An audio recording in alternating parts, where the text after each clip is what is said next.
All right. Well, we're live. So hello, everyone. We are live today, and it's another episode of the Not-So-Hotline for moms. And it's a telephone line that you can call in with all the questions that may be related to money, your kids. Maybe it's a combination of both of those things.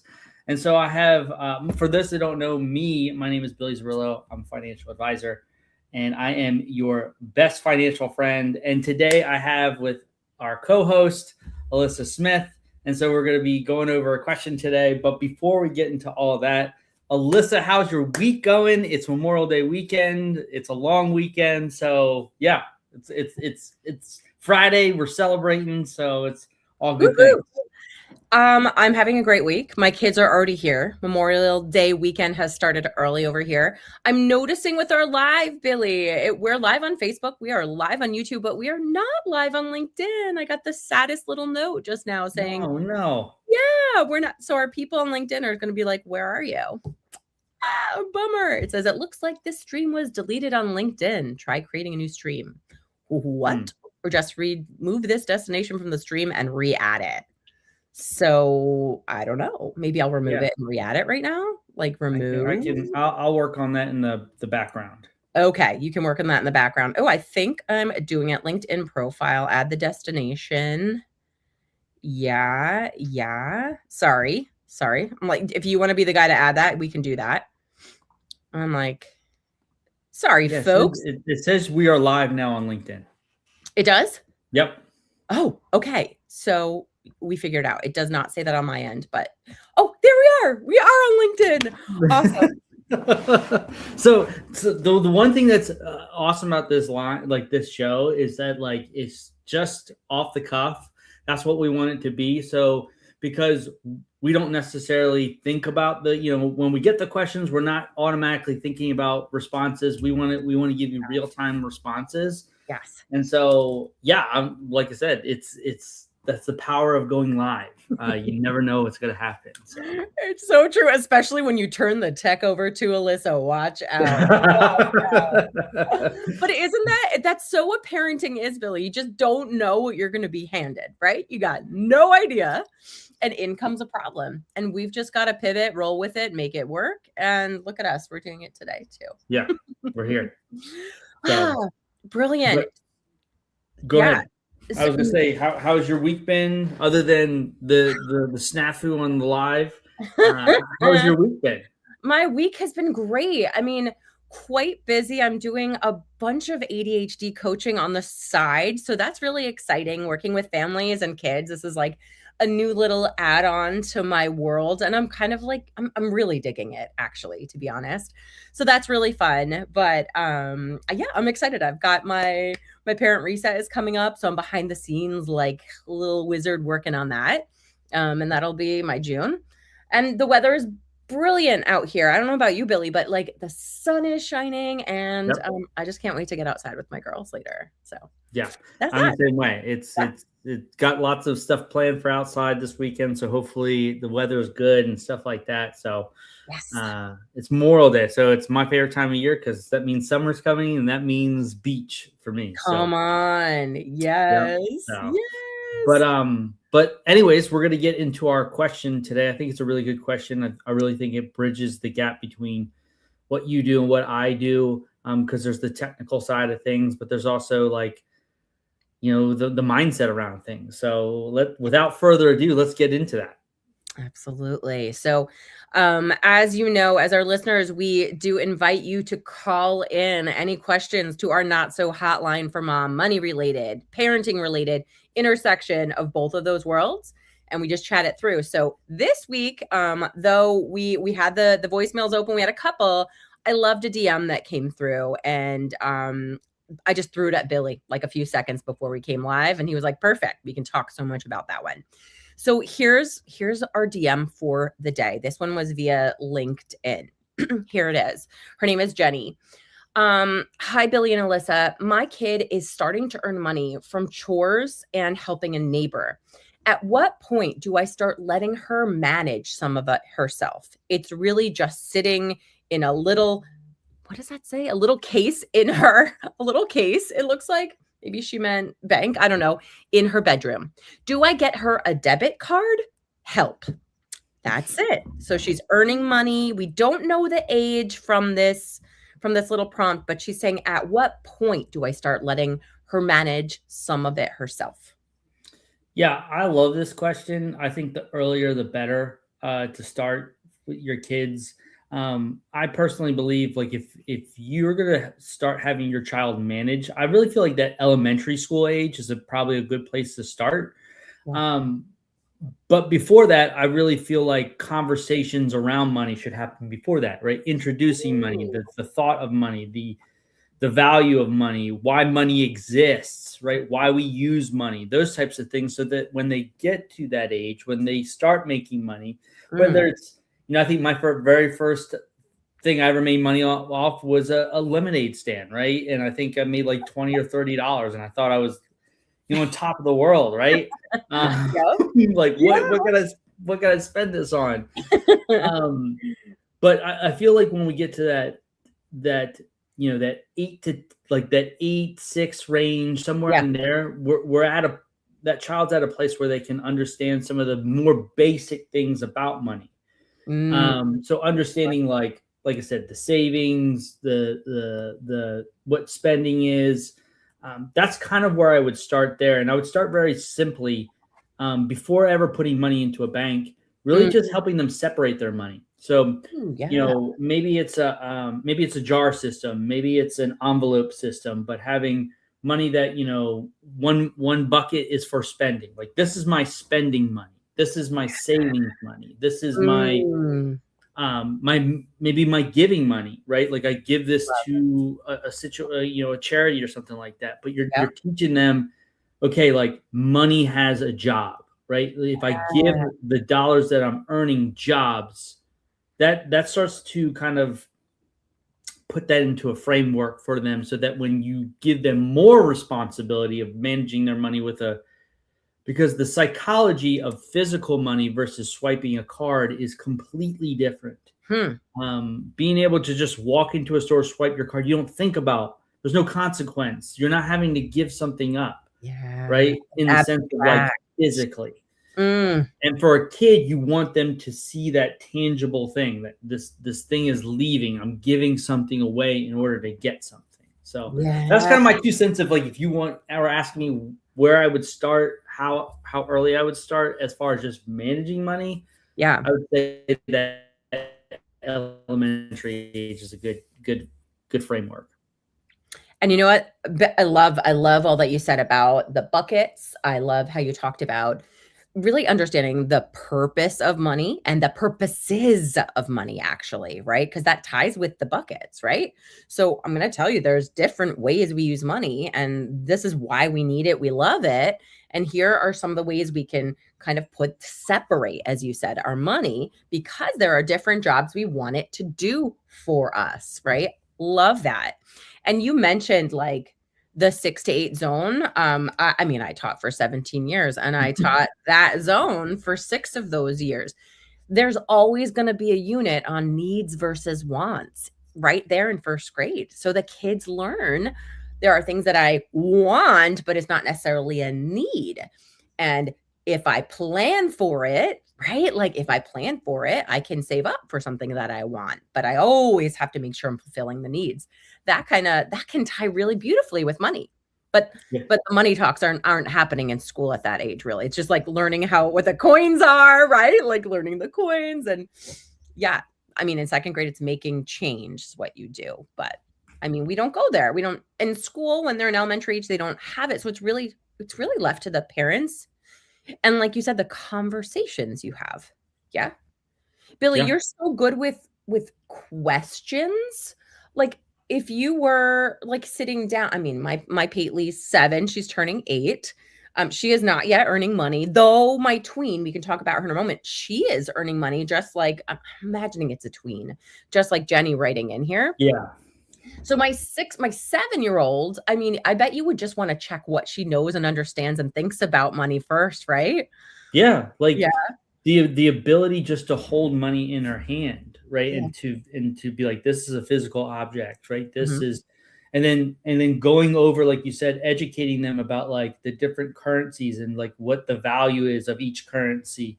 And you know, maybe it's even playing around with them like, hey, like you're buying something, it's this amount of money, like I want you to like, let's start to like pass this back and forth, right? So they get used to that interaction of exchange, right? Because that's all money is just an exchange of value, right? Like I want what you have.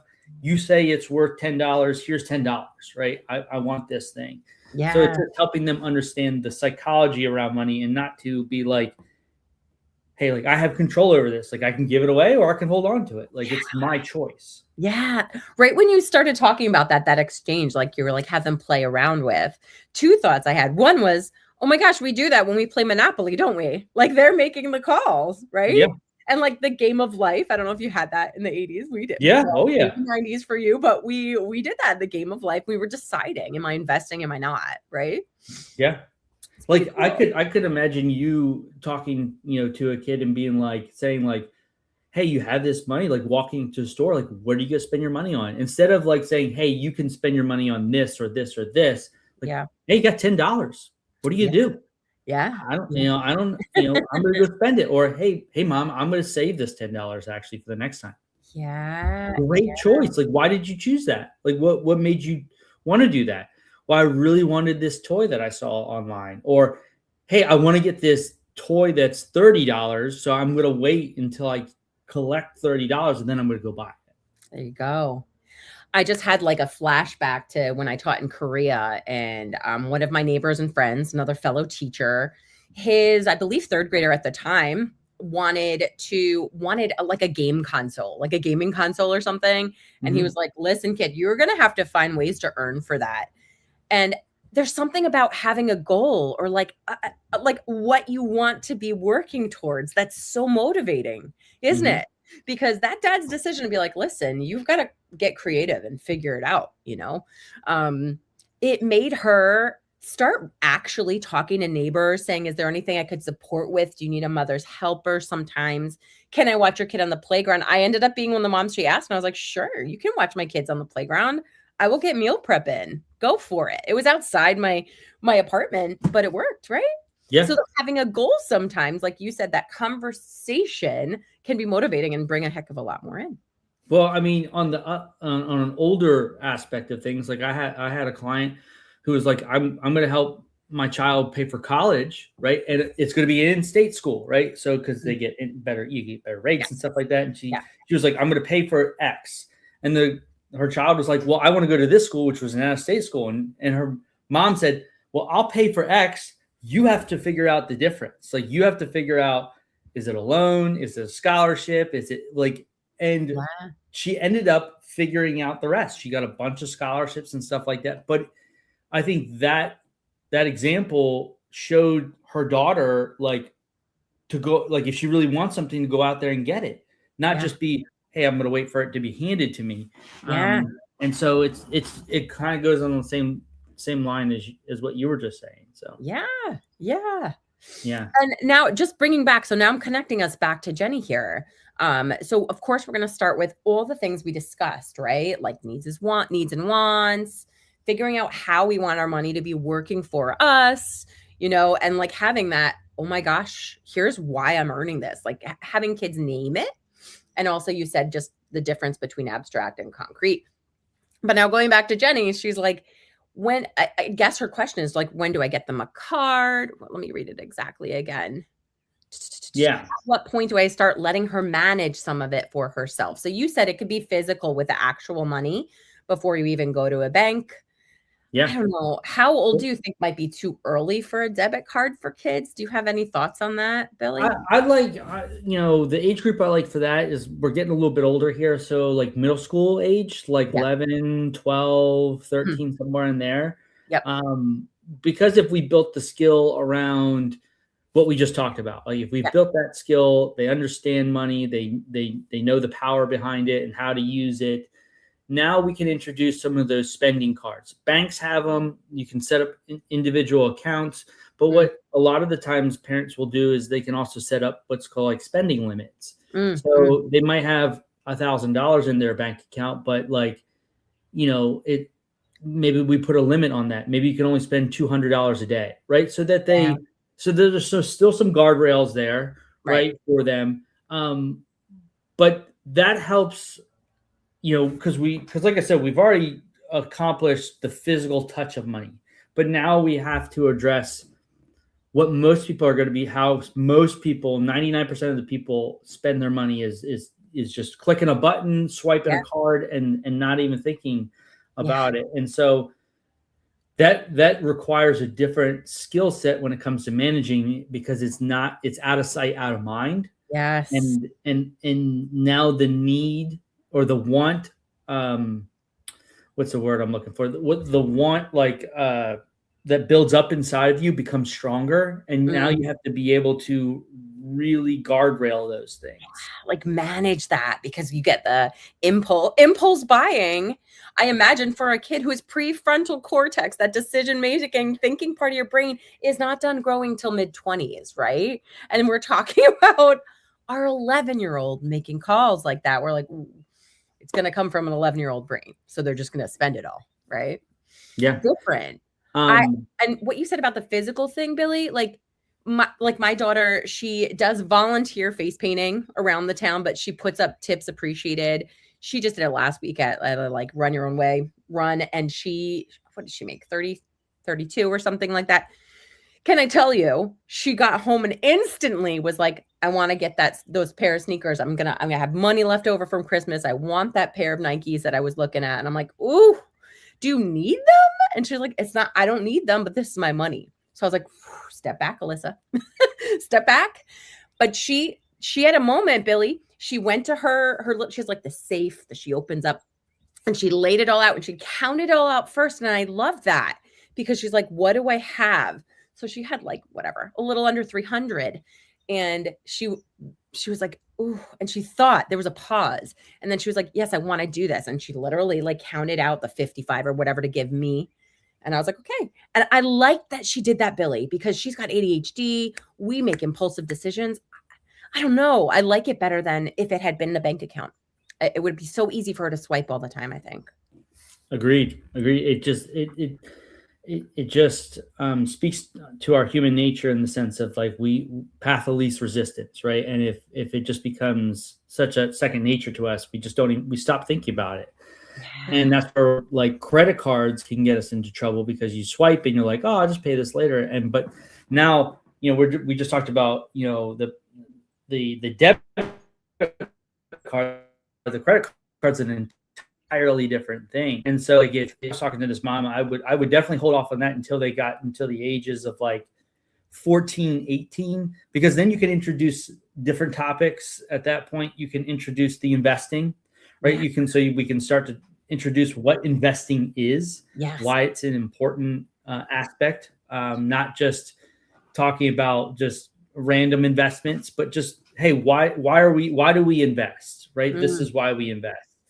For a lot of kids at around this age, that 14, 15, 16, 17, they're 18, they're starting to get jobs, like after school jobs. And one thing that you can do is if your child has earned income, they can open up a Roth IRA. Now they can start investing money for their long-term future.